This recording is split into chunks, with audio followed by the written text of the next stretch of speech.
বসে বসে ঘুমাচ্ছিলাম আর ঠিক তখনই তারপর আমি দৌড়াতে দৌড়াতে এসে দেখলাম যে আজকে আমার ফাইনালি এতদিন পর পার্সেল এসে পড়েছে। So let's unbox this. আজকে আমি আনবক্স করাই পার্সেল, কারণ এটা ছিল সকালে আর আমি ভিডিও শুট করছি সন্ধ্যায়। সো অবভিয়াসলি এটাকে আনবক্স করে নিয়েছি বিকজ আমি extremely excited for C the product. So ফার্স্টেই ছিল একটা স্কিন কেয়ারের কম্পো যেটা আমি পরে আনবক্স করব। ফার্স্ট অফ অল ছিল একটা কিউট অক্টোপাস। এই অক্টোপাস দিয়ে কী করে জানো? কিছুই না, শুধু ফেস ওয়াশ করে আর কিছুই না। দেন আমি আনবক্স করি ছোট ছোট কিউট পোকি ক্লিপ, যেগুলো অনেক বেশি কিউট ছিল। আর এটা ছিল সিলভার কালারের। সো আমি পরে তোমাদের দেখাবো and this was extremely cute.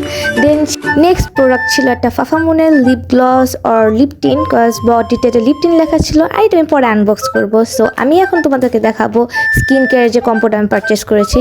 So first of all আমি এগুলোকে সব আনবক্স করবো। দেন ফার্স্ট অফ অল ছিল একটা ব্লুবেরি ফ্লেভারের শিট মাস্ক, যেটা আমি অনেকদিন ধরে নিতে যাচ্ছিলাম বাট অ্যাভেলেবেল ছিল না।